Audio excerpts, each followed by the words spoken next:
Abhishek Basumallick is joining us on the show to talk more about markets. Abhishek, afternoon. Abhishek, there is something which is troubling one part of the market quite a lot last few days, and that is the dollar index crossing 106.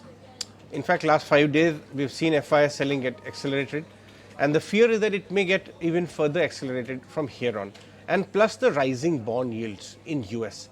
Is that a legitimate worry in your view, or do you think this time we are flush with domestic liquidity and any volatility, if it arises, will be absorbed? First of all, good afternoon, Ajay. I think there is, some cause of concern, or at least the fact that we need to take note of what is happening in the US, because ultimately a large part of global liquidity is driven through dollars.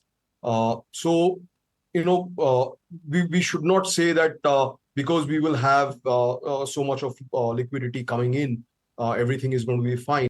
That probably is going to be too simplistic a view. I think we need to be cognizant of what is happening in the US. The rates are going up. So obviously there is going to be pressure in the Indian equity markets. Abhishek, how are you hedging your portfolio for that potential kind of risk which may arise? Do you have raised cash levels?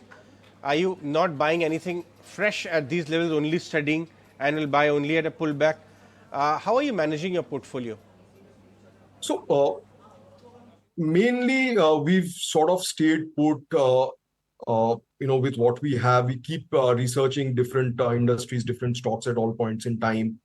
And as and when we get, a good opportunity to buy, like for example, I think right now is a very, very good time to buy for probably the next 2 to 3 years.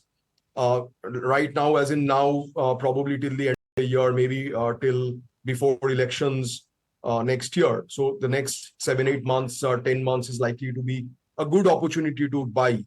So, we need to be, keeping our eyes open, always be on the lookout for good companies where there is, visibility of earnings growth. Okay.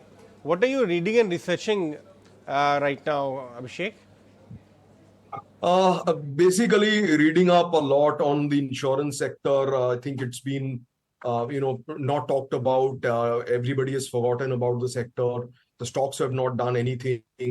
Some of the stocks seem to be, or some of the businesses seem to be looking to, earnings are coming back to an extent. So that's one space I'm looking at. The other ones, obviously, engineering, cap goods, something which have been speaking about for a long time, probably last 1.5 years.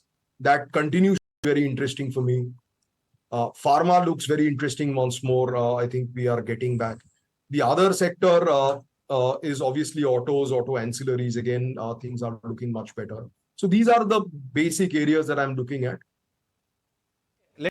Let's talk about insurance. One part of insurance which has certainly, started doing very well is the health insurance part. Be it Star Health or be it even Care Health, which is housed under Religare Enterprises, where an open offer by the Burmans have come. Have you looked at health insurance plays particularly? I think I'm looking across the board, and I think health insurance, India is extremely underpenetrated. COVID was a scare. And I think if you look at some of the newer players, newer innovations that are coming up, this is a space which is very, very up for, disruption in terms of the offerings that are there. People are now more willing to pay for better healthcare. And we are able to see that in the growth of the hospitals and the path labs that we are, that are sort of mushrooming across the country. So overall, I think this is a space which is going to be in a secular uptrend for, as a business. I mean, stock price, we need to take a pick, but as a business, these are likely to be in a good space for the next few years. Abhishek, I want to talk about pharma a little more in detail. There is a transaction which Strides has recently done. There is a rights issue at Piramal Pharma which has just got over, and now we understand that CDMO will start picking up there. Which part of pharma do you like, or you like the traditional US generic companies, the export plays essentially, the larger ones? See, I like actually both. If you look at the export plays, uh, last 2 3 years have been extreme, or maybe slightly more, has been extremely challenging for a large number of these export players.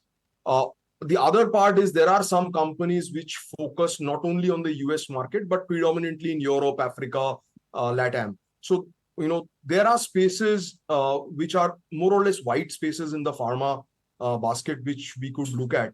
Also, India domestic, formulations business is extremely interesting. A lot of the stocks have not done anything, or have gone sideways for the last 2 3 years, 4 years. So, opportunity is there. CDMO, I think, is a more explored, more known space now. There are a few players which are very prominent, uh, and more of them will be probably doing compounding, but uh, increasing wealth creation will probably come from names where there is a lot more focus on the Indian, either the Indian domestic play or the non-US global basket. For mid cap and small cap end of the market, there is increasingly view that there's a lot of froth there. Valuations are completely out of whack. Do you believe that blanket argument, or you would say that maybe the space by and large may have rallied, but you have to go specific and look for your own comfort zones? See, irrespective of market cap, I think when you're doing stock picking, you have to be specific to that individual, stock or industry, whatever you're looking at. But if you look at small caps or mid caps as a basket, you will see that the results, earnings growth has been really, really good after many years. And what we've seen, obviously, is that relative to the large caps, mid caps have run up a lot. Doesn't mean that they are, completely out of whack in terms of valuations. Obviously, in some pockets where the run-up has been very sharp, uh, there are pockets of overvaluation or pockets where things are stretched. Things like some parts of railways, defense, etc.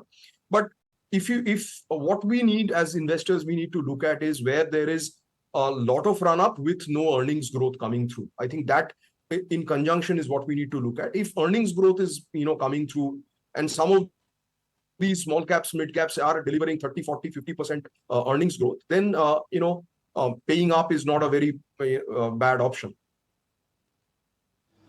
All right, Abhishek, thanks very much for your time today. Always enjoy our conversations. That is Abhishek Basumallick joining us from Kolkata.